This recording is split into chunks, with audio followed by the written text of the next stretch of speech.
வணக்கம். நான் டாக்டர் ஜெய் விக்னேஷ் சங்கர். ஒரு 9 வயது சிறுமி எப்ப இல்லாம அன்னைக்கு தன்னுடைய ஹோம்ஒர்க்கை ரொம்ப மும்முரமா பண்ணிட்டு இருக்காப்ல. இத அந்த சிறுமியினுடைய அம்மா பாக்குறாங்க.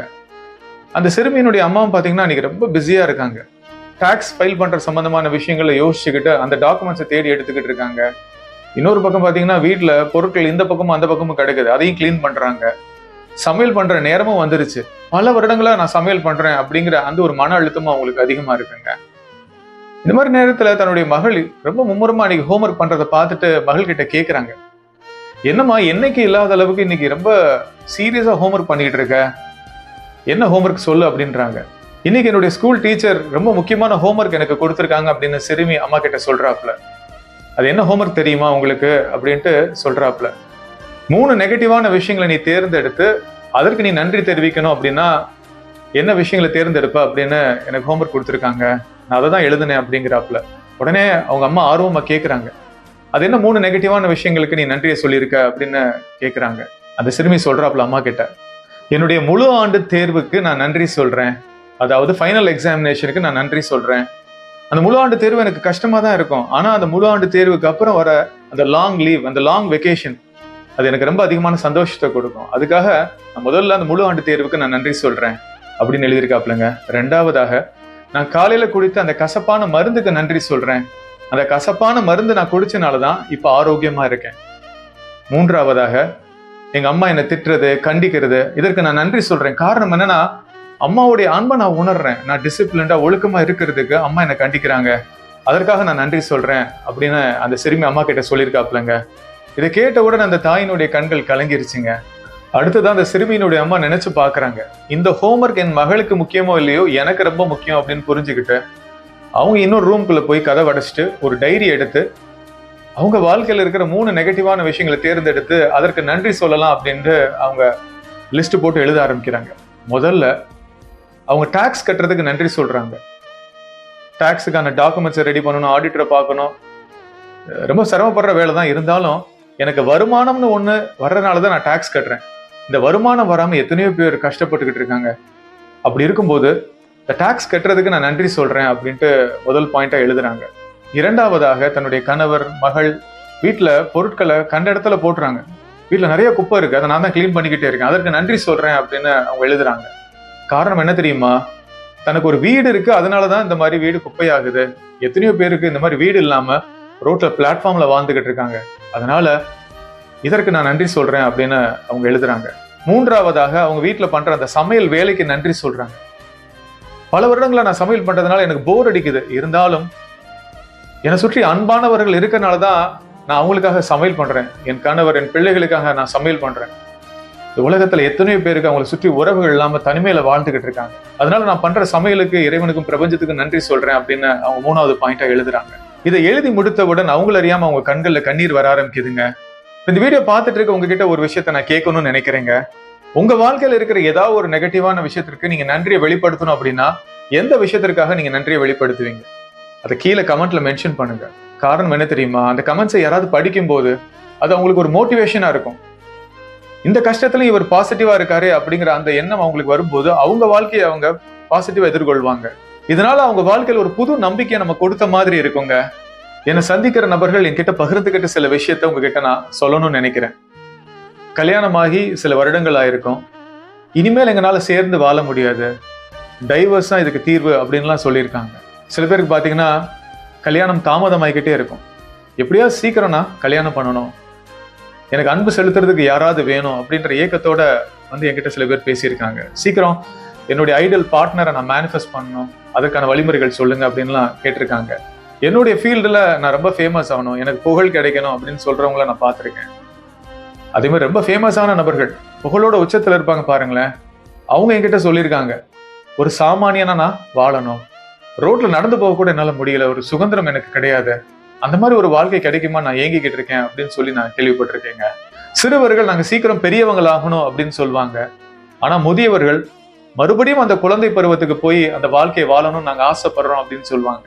தினசரி வாழ்க்கையில நடந்துகிட்டே இருக்கவங்க ஒரு நாளாவது உட்காந்து ரெஸ்ட் எடுக்க முடியாதான்ற ஏக்கம் இருக்கும். ஆனா அந்த வீல் சேர்ல காலம் முழுவதும் உட்கார்ந்து இருப்பாங்க பாருங்களேன், அவங்க என்ன தெரியுமா நினைப்பாங்க, ஒரு நாளாவது எழுந்து நிக்க முடியாதா நம்ம அப்படிங்கிற அந்த ஏக்கம் உங்களுக்கு இருக்குங்க. வாழ்க்கையில நமக்கு கிடைத்த விஷயங்களை டேக் இட் ஃபார் கிராண்டடா நம்ம எடுத்துக்க வேணாங்க. நமக்கு கிடைத்த எத்தனையோ விஷயங்கள் இன்னும் நிறைய பேருக்கு நிறைவேறாத கனவா தாங்க இருக்கு.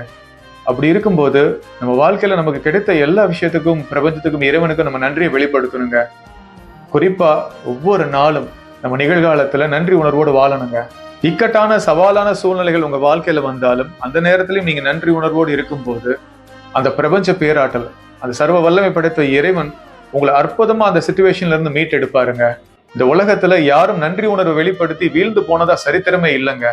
இப்ப இந்த வீடியோ நீங்க பாருங்களேன். இந்த ஆட்டுக்குட்டி எப்படி மாட்டிக்கிச்சு. ஒரு பக்கம் பாத்தீங்கன்னா முதல்ல, இன்னொரு பக்கம் மேல இருந்து சிங்கம் அதை அட்டாக் பண்றதுக்கு காத்துக்கிட்டு இருக்குங்க. மரணத்தினுடைய விளிம்பில் இருக்கு. எப்பனாலும் இந்த முதலையோ அந்த சிங்கமோ அதை அட்டாக் பண்ணிடலாம். ஆனா அந்த நேரத்திலையும் அந்த ஆட்டுக்குட்டி என்ன தெரியுமா பண்ணுது? நம்பிக்கையோட இருக்குங்க. இந்த மாதிரி இக்கட்டான சூழ்நிலைகள்ல நம்பிக்கையோட இருக்கும்போது அந்த பிரபஞ்ச பேராற்றல் நம்மளை மீட் எடுக்கிறதுக்கான ஒரு வாய்ப்பை நமக்கு உருவாக்குங்க. இப்ப இந்த ஆட்டுக்குட்டியை பாத்தீங்கன்னா அழகா ஒரு கழுகு அந்த சிச்சுவேஷன்ல இருந்து காப்பாத்தி கூட்டிட்டு இன்னொரு இடத்துல விட்டுருதுங்க. என்னுடைய வாழ்க்கையில பல இக்கட்டான சூழ்நிலைகள்ல சுற்றியுள்ள மனிதர்கள்லாம் கைவிட்ட போதும் அந்த நேரத்துல இறைவனை நினைவு கூர்ந்து பார்த்து நான் நன்றி உணர்வோடு இருந்ததுனால அந்த சர்வ வல்லமை படைத்த இறை சக்தி அந்த சிச்சுவேஷன்ல இருந்து என்னை மீட்டு எடுத்திருக்குங்க. இது ஒரு தடவை 2 தடவை கிடையாது, பல தடவை என்னுடைய வாழ்க்கையில நடந்திருக்கு. அந்த கான்பிடன்ஸ்ல தான் இதை உங்ககிட்ட நான் சொல்றேங்க. இந்த சிச்சுவேஷன்ல இவங்க நமக்கு உதவி செய்ய மாட்டாங்களா, அவங்க நமக்கு உதவி செய்ய மாட்டாங்களா அப்படிங்கிற அந்த மனநிலையில நம்ம இருக்கும்போது எல்லாரும் நம்மளை விட்டுட்டு போயிருப்பாங்க. அந்த நேரத்துலதான் நம்ம நம்பிக்கையோட இருக்கணுங்க. மனிதர்கள் விட்டுட்டு போனாலும் அந்த சர்வ வல்லமை படைத்த இறைவன் அந்த நேரத்துலதான் நம்ம வாழ்க்கையில அற்புதங்களை நிகழ்த்துவாருங்க. இந்த பட்டு போன பலா மரத்தை பாருங்களேன். இதுல இருந்து ஒரு சிறிய கிளை உருவாகி அதுல இருந்து ஒரு பலாக்காய் காய்ச்சிருக்குங்க. இந்த பட்டு போன மரத்துல இருந்தே ஒரு பலாக்காயை காய்க்க வச்ச அந்த இறை சக்தி உங்க வாழ்க்கை சூழ்நிலைகளை மாற்றி அமைக்க முடியாதா என்ன?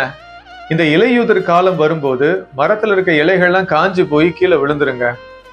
ஆனா அடுத்த வசந்த காலம் வரும்போது அதே மரத்துல இருக்கிற அந்த இலைகள் புதுசா பச்சை பசேன்னு கம்பீரமா அங்க நிக்குங்க.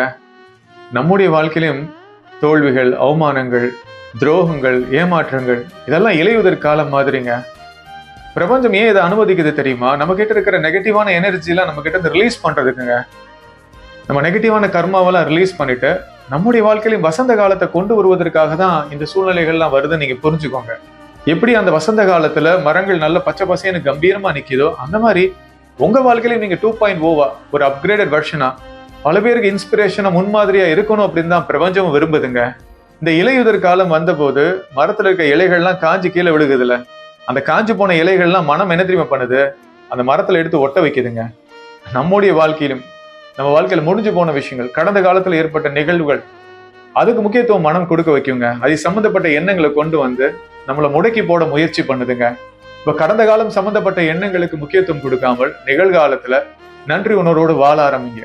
இது இலையுதிர் காலம், தற்காலிகமானது. என்னுடைய வசந்த காலம் நிச்சயமாக வந்துருங்கிற நம்பிக்கையோடு இருக்கும்போது அந்த பிரபஞ்ச பேராற்றல் உங்க வாழ்க்கையில பல அற்புதங்களை நிகழ்த்துங்க. ஒரு சிற்பி ஒரு பாறைக்குள்ள இருக்கிற தேவையில்லாத கற்களை அகற்றும் போது அழகான சிற்பம் கிடைக்குதுங்க. அப்ப அந்த பாறைக்குள்ளதான் அந்த சிற்பம் இருக்கு. அந்த மாதிரிதாங்க உங்களுடைய வெற்றி வேற எங்கேயும் இல்லை, உங்களுக்குள்ளதான் இருக்கு. உங்க வாழ்க்கையில நீங்க எதிர்கொள்ற எல்லா சூழ்நிலைகளும் உங்களுக்குள்ள இருக்கிற அந்த வெற்றியாளரை வெளியே கொண்டு வருவதற்கு தான் அப்படிங்கிறத நீங்க புரிஞ்சுக்கோங்க. உங்க வாழ்க்கையில நீங்க எதிர்கொள்ற சவால்களும் போராட்டங்களும் தற்காலிகமானதுங்கிறத புரிந்து கொண்டு இந்த சூழ்நிலையில உங்களை இறைவன் கிட்ட அர்ப்பணித்து நன்றி உணர்வோடு வாழும் போது நிச்சயமாக உங்க வாழ்க்கையில பெரிய மாற்றங்கள் நிகழுங்க. பல பேருடைய வாழ்க்கையில நீங்க முன்மாதிரியா இருக்கணும் அப்படின்னு தான் இறைவன் விரும்புறாருங்க. உங்களை பல பேர் தாழ்த்து பேசியிருக்கலாம், உங்களை காயப்படுத்தி இருக்கலாம். அவங்க முன்னாடி நிச்சயமாக இறைவன் உங்களை உயர்த்துவார் அப்படிங்கிற நம்பிக்கை மட்டும் எக்காரணத்தை கொண்டு இழந்துடாதீங்க.